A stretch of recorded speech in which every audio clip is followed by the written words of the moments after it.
ठिकाणी नेलेला आहे. त्याला जबरदस्ती त्या पुलावरती मारहाण केली.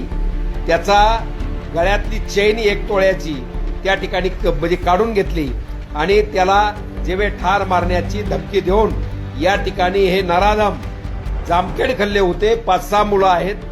त्या सीसीटीव्ही मध्ये सगळा थरारक प्रकार आलेला आहे. मीडियावरती चालू आहे, व्हॉट्सअप फेसबुकला चालू आहे.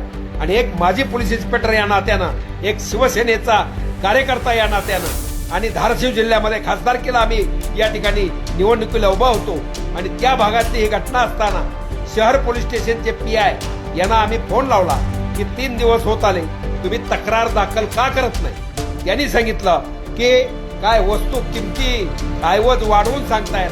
आम्ही म्हणलं तसं होणार नाही, जे गेलंय तेच सांगणार ते. आणि त्याचा एवढा मोठा प्रकार एवढा मोठा मीडियाला चालू असताना तुम्ही त्याचं काय म्हणतात त्याची गांभीर्य कमी करणे, गुन्ह्याचं मिनिमाइज करण्यासाठी तुम्ही या ठिकाणी काम करू नका. आम्ही IG SP नाही, माननीय एकनाथजी शिंदे साहेब नाही, गृहमंत्र्यापर्यंत जाऊ. तुम्हाला गुन्हा दाखल करून घेणं आवश्यक आहे. हे बंधनकारक असताना तुम्ही जाणून बुजून कुणाला तरी गुन्हेगाराला वाचवण्यासाठी आणि कुणाच्या तरी दबावापोटी त्या ठिकाणी काम करत आहात. तुम्हाला त्याची किंमत मोजावी लागेल. आणि त्या दृष्टिकोनातनं या ठिकाणी माननीय पोलीस अधीक्षक धाराशिव साहेब यांना आमची विनंती आहे. 3-3 दिवस गुन्हे दाखल होत नाही दरोडेसारखे. याला जीव घेण्याचा प्रकार 307चा प्रकार असताना एखाद्याला सेल्फी काढायचं म्हणजे काचमध्ये हात अडकून असाच गाडीमध्ये 5 किलोमीटर फरफडत घेऊन गेला जातो.